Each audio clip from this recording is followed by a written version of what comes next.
ಎಲ್ಲರಿಗೂ ನಮಸ್ಕಾರ. Learn with Chetan YouTube ಚಾನಲ್ಗೆ ನಿಮ್ಮೆಲ್ಲರಿಗೂ ಆಧಾರದ ಸುಸ್ವಾಗತ.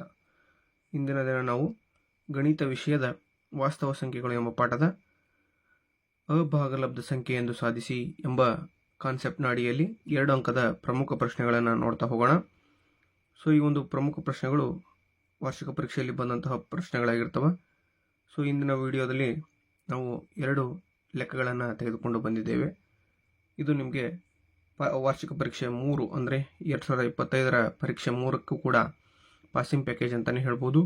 ಹಾಗೂ ಈಗ ಆಲ್ರೆಡಿ ಈ ವರ್ಷ ಇರ್ತಕ್ಕಂಥ ಮಕ್ಕಳಿಗೆ ಈ ಒಂದು ಕಾನ್ಸೆಪ್ಟು ಅಂದರೆ ಈ ಒಂದು ಚಾಪ್ಟರ್ ಸ್ಟಾರ್ಟ್ ಆಗಿದೆ, ಆಲ್ರೆಡಿ ಮುಗ್ದಿರ್ತದೆ ನಿಮ್ಮ ತರಗತಿಗಳಲ್ಲಿ.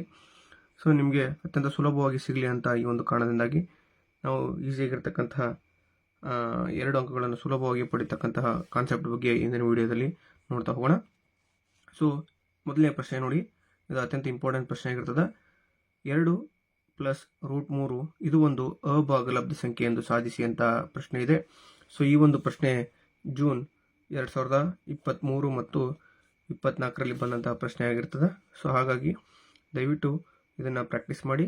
ಬರ್ತಕ್ಕಂತಹ ಮುಂದಿನ ಎಕ್ಸಾಮ್ಗಳಲ್ಲಿ ಅತ್ಯಂತ ಇಂಪಾರ್ಟೆಂಟ್ ಚಾಪ್ಟರ್ ಆಗಿರ್ತದೆ ಮತ್ತು ಅತ್ಯಂತ ಸುಲಭವಾದಂಥ ಪ್ರಶ್ನೆ ಆಗಿರ್ತದೆ. ಬನ್ನಿ ಆನ್ಸರ್ನ ನೋಡ್ತಾ ಹೋಗೋಣ ಯಾವ ರೀತಿಯಾಗಿ ಬರೀಬೇಕಂತ. 2 + √3 ಇದು ಒಂದು ಅಭಾಗಲಬ್ಧ ಸಂಖ್ಯೆ ಅಂತ ಹೇಳ್ತೇವೆ ನಾವು. ಅದ್ರ ಬಗ್ಗೆ ಕಾನ್ಸೆಪ್ಟನ್ನು ಕ್ಲಿಯರ್ ಮಾಡ್ತಾ ಹೋಗೋಣ. ಮೊದಲನೇದಾಗಿ ನೋಡಿ, ಈಗೇನಿದೆ ಇದೆಯಲ್ಲ, 2 + √3 ಒಂದು ಭಾಗಲಬ್ಧ ಸಂಖ್ಯೆ ಆಗಿರಲಿ.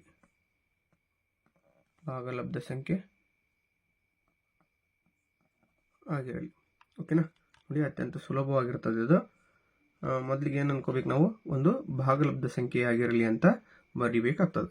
ಯಾವುದೇ ಕಾನ್ಸೆಪ್ಟ್ ಆಗಿರಲಿ, ಮೊದಲಿಗೆ 2 + 3 ಒಂದು ಭಾಗಲಬ್ಧ ಸಂಖ್ಯೆ ಆಗಿರಲಿ. ತದನಂತರ 2 + 3 ಇದು p/q ರೂಪದಲ್ಲಿದೆ. p/q ರೂಪದಲ್ಲಿದೆ. ಓಕೆನಾ? ತಲೆಯಲ್ಲಿ ಇಟ್ಕೊಡ್ರಿ ಯಾವ ರೂಪದಲ್ಲಿದೆ, p/q ರೂಪದಲ್ಲಿದೆ. ನೆಕ್ಸ್ಟ್ ಏನಂತ ಬರೀಬೇಕು ನೋಡಿ, 2 + √3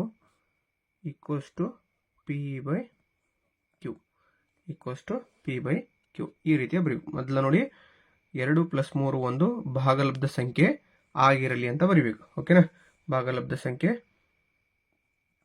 ಆಗಿರಲಿ. ಆಮೇಲೆ 2 + 3 ಇದು p/q ರೂಪದಲ್ಲಿದೆ. ಹಾಗಾಗಿ 2 + √3 p/q ಅಂತ ನಾವು ಈಸಿಯಾಗಿ ಅಂಡರ್ಸ್ಟ್ಯಾಂಡ್ ಮಾಡ್ಕೋಬೋದು. ಈಗ ಏನು ಮಾಡೋಣ, ಈ 2ಅನ್ನು ನಾವು ಓಕೆನಾ ಈ ಕಡೆ ಹಾಕೋಣ. ಇಲ್ಲಿ ಪ್ಲಸ್ ಇದೆ, ಈ ಕಡೆ ಬಂದರೆ ಏನಾಗ್ತದೆ, ಮೈನಸ್ ಆಗ್ತದೆ. ಪ್ಲಸ್ ಇದ್ದದ್ದು ಏನಾಗ್ತದೆ, ಈ ಕಡೆ ಬಂದರೆ ಮೈನಸ್ ಆಗ್ತದೆ. ಹಾಗಾಗಿ √3 p/q -2 ಅಂತ ಆಗ್ತದೆ. ಓಕೆನಾ? ಈಗ ನೆಕ್ಸ್ಟ್ ಏನು ಮಾಡಬೇಕಪ್ಪ ನೋಡಿ, ನೆಕ್ಸ್ಟ್ ಏನು ಮಾಡ್ತಾ ಹೋಗೋಣ. ಸುಲಭವಾದಂಥ ಪ್ರಶ್ನೆ ಇದು. ನೆಕ್ಸ್ಟು ಈ ಒಂದು p/q -2 ಇದೆಯಲ್ಲ, ಇದನ್ನು ಕ್ರಾಸ್ ಮಲ್ಟಿಪ್ಲಿಕೇಶನ್ ಮಾಡೋಣ. √3 p - 2q ಇದು q ಮತ್ತು 2 ಕ್ರಾಸ್ ಮಲ್ಟಿಪ್ಲಿಕೇಶನ್ ಆಗ್ತದೆ. /q ಇದು p ಇಂಟು ಈ ಕಡೆ 1 ಇರ್ತದೆ. p × 1 ಅಂದರೆ p1 ಅಂತ ಹೇಳ್ಬೋದು ನಾವು. ನೆಕ್ಸ್ಟ್ ಏನಪ್ಪ ಅಂದರೆ ಇಲ್ಲಿ ನೋಡಿ, p - 2q / q ಅಂತ ಆಯಿತು. ಓಕೆನಾ? ಈಗ ನೆಕ್ಸ್ಟು √3 ಒಂದು ಅಭಾಗಲಬ್ಧ ಸಂಖ್ಯೆಯಾಗಿದೆ. ಅಭಾಗಲಬ್ಧ ಸಂಖ್ಯೆ ಆಗೈತಿ ಅಂದರೆ √3 ಒಂದು ಏನಾಗೈತಿ, ಅಭಾಗಲಬ್ಧ ಸಂಖ್ಯೆ ಆಗಿಬಿಟ್ಟೈತಿ. ಆದ್ದರಿಂದ ನಾವು ಏನು ಮಾಡಬೇಕಿಲ್ಲಿ, √3 ಒಂದು ಅಭಾಗಲಬ್ಧ ಸಂಖ್ಯೆ ಇದೆ. ಆದರೆ ಈ p/q ಏನೈತಲ್ಲ, ಇದು ಒಂದು ಏನೈತಿ, ಭಾಗಲಬ್ಧ ಸಂಖ್ಯೆ ಐತಿ. ಆದರೆ √3 ಅನ್ನೋದು ಇಲ್ಲಿದೆಯಲ್ಲ, ಇದೇನಿದೆ, ಒಂದು ಅಭಾಗಲಬ್ಧ ಸಂಖ್ಯೆ ಆಗಿಬಿಟ್ಟಿದೆ. ಹಾಗಾಗಿ 2 + √3 ಒಂದು ಭಾಗಲಬ್ಧ ಸಂಖ್ಯೆ ಎಂದು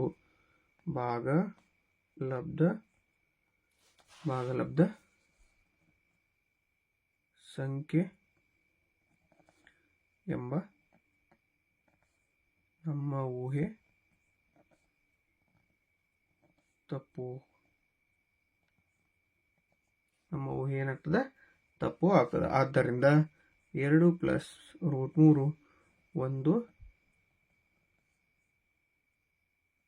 ಒಂದು ಅಭಾಗಲಬ್ಧ ಸಂಖ್ಯೆಯಾಗಿದೆ.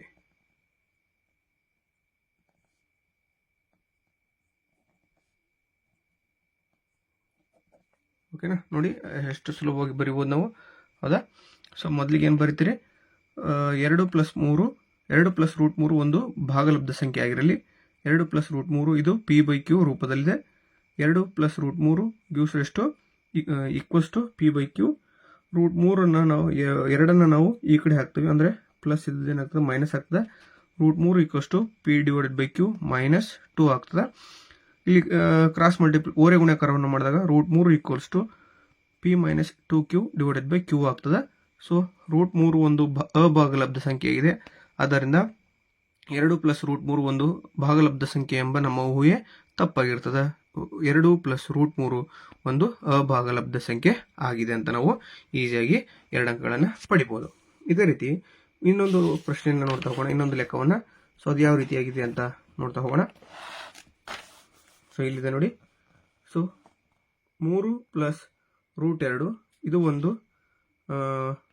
ಅಭಾಗಲಬ್ಧ ಸಂಖ್ಯೆ ಎಂದು ಸಾಧಿಸಿ ಅಂತ ಇದೆ. ಬನ್ನಿ ಆನ್ಸರ್ ಅನ್ನು ನೋಡ್ತಾ ಹೋಗೋಣ, ಯಾವ ರೀತಿಯಾಗಿ ನಾವು ಬರೀಬೇಕಂತ.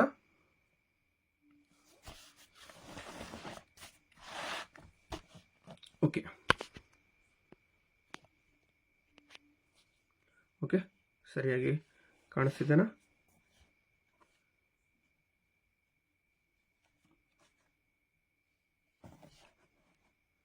ಸರಿಯಾಗಿ ಕಾಣಿಸ್ತಿದೆ ಅಂತ ಭಾವಿಸ್ತೇನೆ. ಸೊ ಬನ್ನಿ ಆನ್ಸರ್ ಅನ್ನು ನೋಡ್ತಾ ಹೋಗೋಣ ಯಾವ ರೀತಿಯಾಗಿದೆ ಅಂತ. ಸೊ ಮೊದಲಿಗೆ ಈ √3 + √2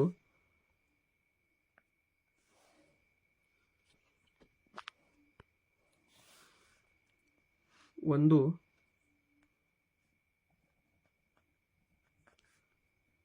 ಭಾಗಲಬ್ಧ ಸಂಖ್ಯೆ ಆಗಿರಲಿ, ಹೌದಾ? ಓಕೆ, 3 + √2 ಒಂದು ಭಾಗಲಬ್ಧ ಸಂಖ್ಯೆ ಆಗಿರಲಿ. ಇನ್ನು ನೆಕ್ಸ್ಟ್ ಏನಪ್ಪ? ಓಕೆನಾ? ಸೊ ಇದು ಯಾವ ರೂಪದಲ್ಲಿದೆ? ಇದು ಯಾವ ರೂಪದಲ್ಲಿದೆ ಅಂದರೆ 3 + 2 ಇದು p/q ರೂಪದಲ್ಲಿದೆ. ಯಾವ ರೂಪದಲ್ಲಿದೆ? p/q ರೂಪದಲ್ಲಿದೆ. ಆದ್ದರಿಂದ ಏನು ಮಾಡಬೇಕು? ಈ ಒಂದು ರೂಪದಲ್ಲಿ ನಾವು ಬರ್ಕೋಬೇಕಾಗ್ತದೆ. ಓಕೆನಾ? 3 + √2 = p/q. 3 + √2 = p/q. ಈಗ ಏನು ಮಾಡೋಣ? ಈ 3ಅನ್ನು ಏನಿದೆ 3 ಇದೆಯಲ್ಲ, ಪ್ಲಸ್ ಇದೆ, ಅದನ್ನು ಈಕ್ವಲ್ಸಿಂದ ಈ ಕಡೆ ಹಾಕಿದರೆ ಮೈನಸ್ ಆಗ್ತದೆ. ಓಕೆನಾ? ಸೊ ಬನ್ನಿ, √2 = p/q -3 ಅಂತ ಬರಿಬೇಕಾಗ್ತದೆ. ಇನ್ನು ನೆಕ್ಸ್ಟ್ ಏನು ಮಾಡಬೇಕಪ್ಪ ನಾವು ಅಂದರೆ, ನೋಡಿ ಇಷ್ಟ ಆಯ್ತಾ ಈ ಸ್ಟೆಪ್ಪು.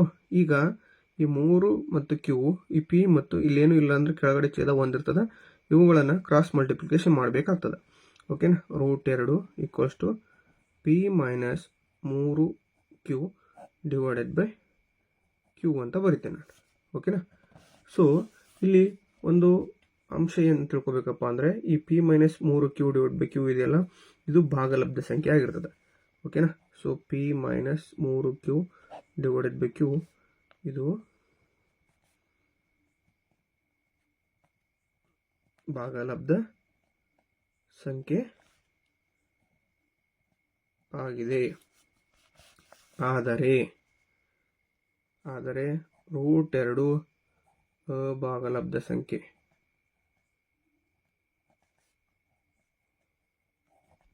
√2 ಅನ್ನೋದೇನು? ಅಭಾಗಲಬ್ಧ ಸಂಖ್ಯೆ ಆಗಿರ್ತದೆ. ನಮ್ಮ ಊಹೆ ಏನಾಗೈತಿ? ತಪ್ಪು. ನಮ್ಮ ಊಹೆ ತಪ್ಪಾಗಿದೆ. ಆದ್ದರಿಂದ ಕ್ವಶನ್ ಏನೈತಿ? 3 + √2 ಒಂದು